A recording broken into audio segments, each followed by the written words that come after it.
ബാലഗോകുലം ഭഗിനി ബാലമിത്ര ശില്പശാല സമാപിച്ചു. കരുനാഗപ്പള്ളി പുതിയകാവ് അമൃത വിദ്യാലയത്തിലാണ് ദക്ഷിണ കേരള ശില്പശാല സംഘടിപ്പിച്ചത്. 600 പേരാണ് ശില്പശാലയിൽ പങ്കെടുത്തത്. ബാലഗോകുലത്തിന്റെ നേതൃത്വത്തിൽ കരുനാഗപ്പള്ളി പുതിയകാവ് അമൃത വിദ്യാലയത്തിൽ സംഘടിപ്പിച്ച ഭഗിനി ബാലമിത്ര ശില്പശാലയ്ക്ക് സമാപനമായി.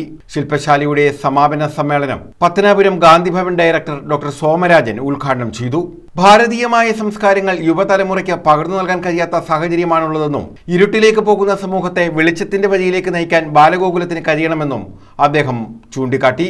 നന്മയുടെ പ്രകാശം സമൂഹത്തിൽ വിതറാനും ശിബിരത്തിൽ നിന്ന് ലഭിച്ച അറിവുകൾ ഉപകരിക്കട്ടെ എന്നും അദ്ദേഹം ആശംസിച്ചു. സ്വാഗത സംഘം ചെയർമാൻ എം ഹർഷകുമാർ അധ്യക്ഷത വഹിച്ചു. ആർ പ്രസന്നകുമാർ മുഖ്യപ്രഭാഷണം നടത്തി.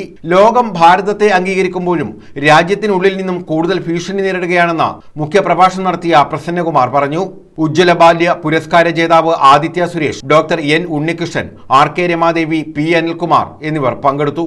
തിരുവനന്തപുരം മുതൽ എറണാകുളം വരെയുള്ള പ്രദേശങ്ങളിൽ നിന്നായി 600 പേരാണ് ശില്പശാലയിൽ പങ്കെടുത്തത്.